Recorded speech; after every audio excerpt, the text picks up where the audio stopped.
வணக்கம், உங்களை சங்கீதா சமையலுக்கு வரவேற்கிறேன்.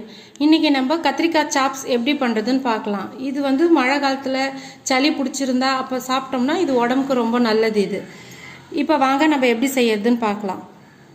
மிளகு, பச்சை மிளகா, கத்திரிக்காய், தக்காளி, வெங்காயம், குடமிளகா வந்து ஆப்ஷனல் தான், நம்ம இருந்தால் சேர்த்துக்கலாம், நல்லாயிருக்கும் டேஸ்ட்டு, இல்லைனாலும் பரவாயில்ல. கொத்தமல்லி, தேங்காய் அரிஞ்சு வச்சுருக்கேன் நான், கொஞ்சமாக எடுத்துக்கலாம் தேங்காய், சோம்பு தூள், இஞ்சி பூண்டு பேஸ்ட்டு.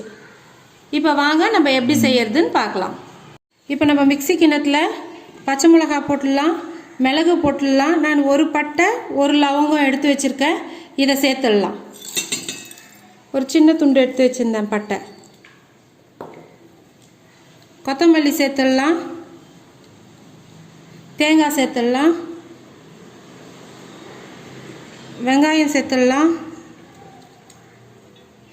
இஞ்சி பூண்டு சேர்த்துடலாம். இப்போ இதெல்லாம் அரைச்சிடலாம்.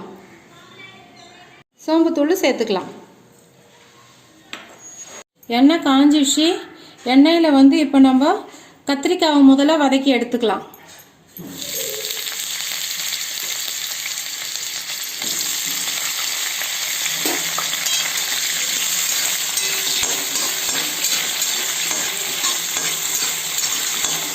இதில் கத்திரிக்காய் வதக்க சொல்ல எப்பவும் ஒரு சிட்டிகை சர்க்கரை சேர்த்துக்கணும்னா டேஸ்ட்டு நல்லாயிருக்கும்.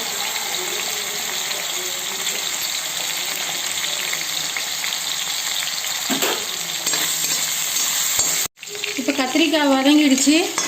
இப்போ அதுலேயே நம்ம அரைச்சி வச்சுருந்தோம் இல்லையா, வெங்காயம், பட்டை, லவங்கம், சோம்பு எல்லாம், இப்போ அதை சேர்த்து வதக்கிடலாம்.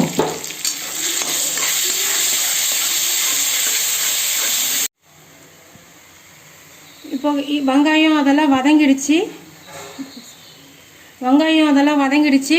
இப்போ அதில் நம்ம தக்காளி சேர்த்துடலாம்.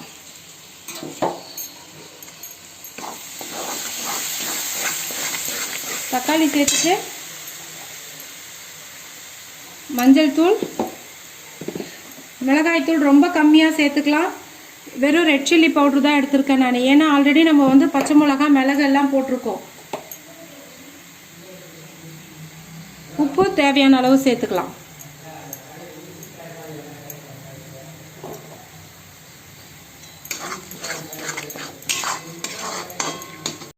இப்போ குடமிளகாவை சேர்த்துடலாம்.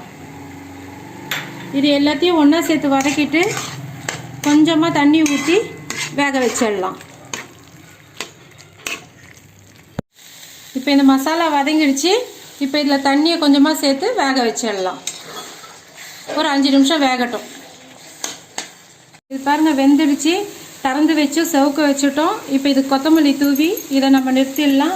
இது வந்து பிரிஞ்சி சாதத்துக்கு, தேங்காய் பால் சாதத்துக்கு, சப்பாத்திக்கு எல்லாத்துக்குமே ரொம்ப டேஸ்ட்டாக இருக்கும். நீங்கள் இது மாதிரி செஞ்சு பாருங்கள், அடிக்கடி செய்யணும்னு தோணும் உங்களுக்கே.